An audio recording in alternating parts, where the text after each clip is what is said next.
asifiwe. Chombo kipya. Haleluya.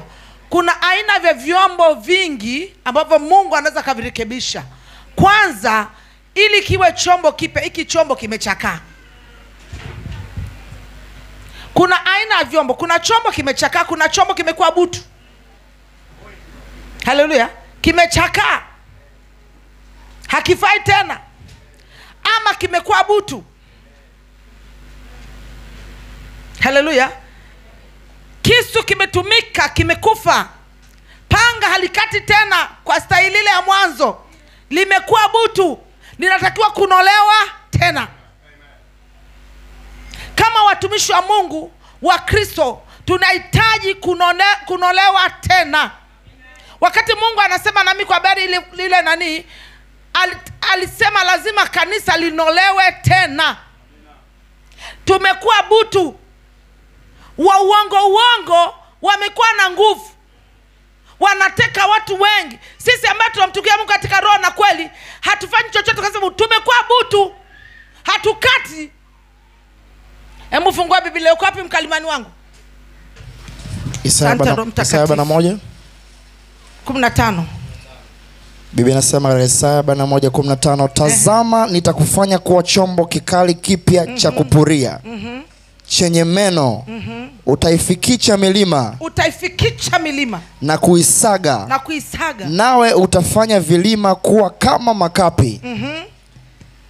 Utawapepeta na upepo utawapeperusha. Upepo wa kisulisuli utawatawanya. Nawe utamfurahia Bwana. Utajitukuza katika mtakatifu wa Israel. Hapo tu Mungu ayabariki. Haleluya. Anasema tazama nitakufanya kuwa chombo kipya. Mimi Devota nimechakaa ndani. Mungu akiniangalia, nina jina lilio hai lakini nimekufa. Ninatembea nikiwa na utumishi ndani yangu, nikisimama na hubiri, nikisimama naweza nikawatia wengine moyo, lakini ndani yangu mimi ni mfu.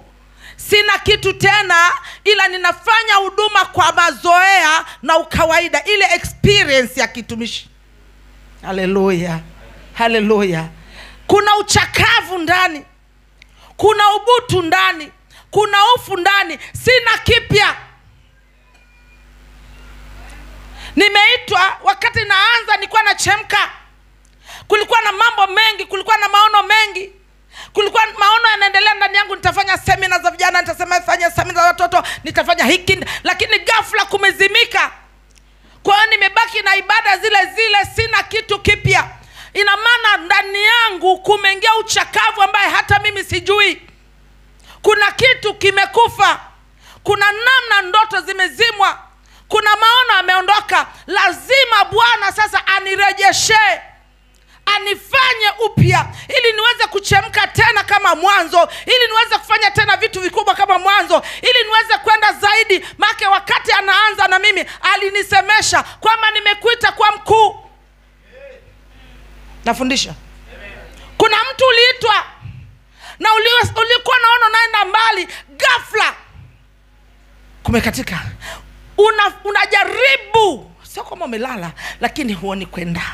Una fight lakini huoni kwenda. Unahitaji urudi kwa Bwana, yeye aliye mfinyanzi. Usianze kupambana na wakuu anga nako. Rudi kwa mfinyanzi. Mwambie nataka kuwa mpya. Nilipofika mahali fulani kana mbona kama siendi. Mimi nikasema ndani yangu, mimi sio Devota huyu.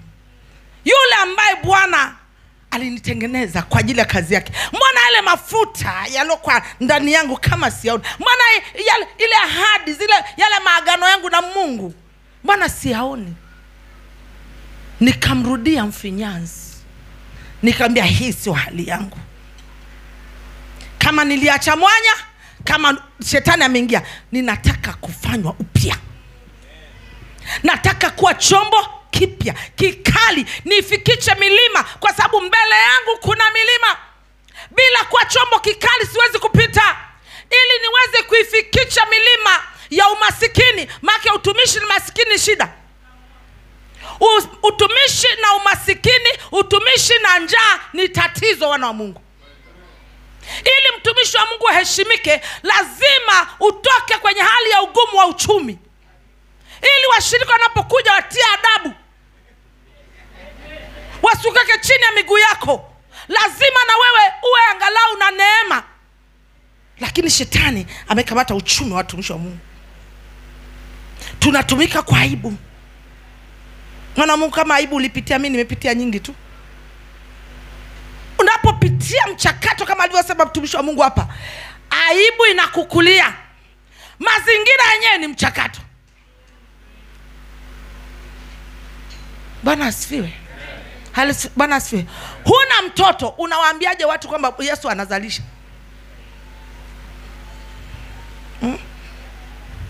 Una washirika wawili, utaambiaje kwamba Yesu anaweza? Maana watatizo la wa Tanzania wanataka wakija wakute kuna mrindimo. Yani hataki kuwa msingi. Yeye anataka kuja kuwa tofali la 10. Akikuta una watu wawili wanao kanisa lenyewe halina watu. Sasa watu, si ndio wewe uongezeke watatu afu aje mwingine wao 4? Kanisa lenyewe halina nini? Kanisa lenyewe halikui. Lakini wanashindwa kuelewa kwamba mkuzaji na mwenye kuongeza kanisa ni Mungu, na yeye ni wa pili. Aje hapo akubali kukaa aongeze wengine. Kondoo ndo anayezaa, mchungaji hazai. Bwana asifiwe. Haleluya. Kondoo ndio mwenye kuzaa. Mchungaji kazi yake alepeleka kwenye malisho mazuri. Wanaponona wanazaana. Lakini that we might give Mungu anapendezwa na sadaka. God loves when he sees offering. Ndio maana siku zote kwenye ibada zote, kila aliyetembea na Mungu, that's the one that has walked with God, alijenga madhabahu afu akamtolea. He built an altar and given to God. Hebu leo basi, let us today vunja ukuta. Let us break the wall. Kuna bahasha, kama unataka kufanya zaidi, njoo hapa binti yangu. We have envelopes. Kama unaweza kufanya zaidi, we have envelopes if you can do more. Unaweza kusema mimi nataka nitoe mbegu yangu au shukrani yangu, au nataka tutoe sadaka njema. I just want to give a good offering. Bahasha hiyo hapo. Pia sometimes kujishikamanisha tu na neema. Sometimes you can just connect to the grace. Kujiungamanisha pia na ile neema na madhabahu. Yaani unaweza kachota chochote kupitia dhabihu yako kile unachokitamani. You want to connect. Ukamwambia Mungu nataka kujishikamanisha. I just want to connect. Na hii neema ya kuwa kuhani wa zamu. Of this grace to be the priest on duty. Bwana asifiwe. Praise Jesus. Hallelujah. Amen. Na pia unaweza kusema nataka nipande mbegu tu. I just want to sow a seed. Kwa ajili ya vitu vyangu vimekwama, huduma yangu imesimama. Because of my ministry. Maybe nikipanda mbegu itakuwa ni kitu chema. If I will sow a seed. Nakumbuka nilienda Kenya. I remember I went to Kenya. Kwa babangu Bishop Titus Mbai. To my father Bishop Titus. Wakati nilipoenda kule, when I went there, kulikuwa na shida. There was a ambaye nilimwomba Mungu muda mrefu sana. And I was praying to God for a long time. Muda mrefu sana. For a very long time. Wakati sasa, wakati wa make kule wa kila mwisho wa mwaka, mwanzo wa mwaka kuna kuingia agano na Mungu kwa dhabihu. You must enter a covenant with God. Hallelujah.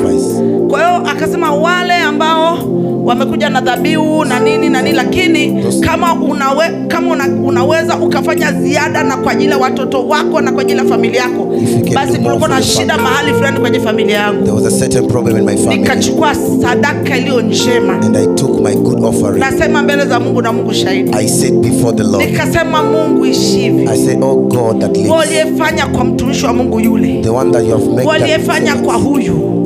Kwa Ibrahimu. Ukafanya na kwa Isaka. Ukafanya kwa nabii huyu. Ulifanya Baba kwa mbegu hii. By this. Kwa sadaka hii. By this offering. Nataka nikuone. I want to see you, Lord. Nimerudi. Then I came back. Nikalia sana kwa kuugua. Sikuweka tu, ilikuwa ni kwa kuugua, sababu nilikuwa, unajua hata kama mtumishi unahitaji zingine kitokee kitu. There are times as a servant you want something to happen. Nimerudi nyumbani, nimekaa kama wiki 2. I came back home, I stayed for 2 weeks. Napokea simu. And I received the call. Napata habari njema. And I received good news. Basi Bwana amenibariki. That God has blessed me. Nikamwambia nilijua Bwana atafanya. And I told her I knew God will do it. Kwa kuwa nilipanda mbegu. Because I sowed a seed. Na kwa muda ule niliopanda mbegu. But that time that I sow my seed, Bwana akafanya. God did it for me. Hallelujah. Amen. Hivyo unaweza ukatoa sadaka yako.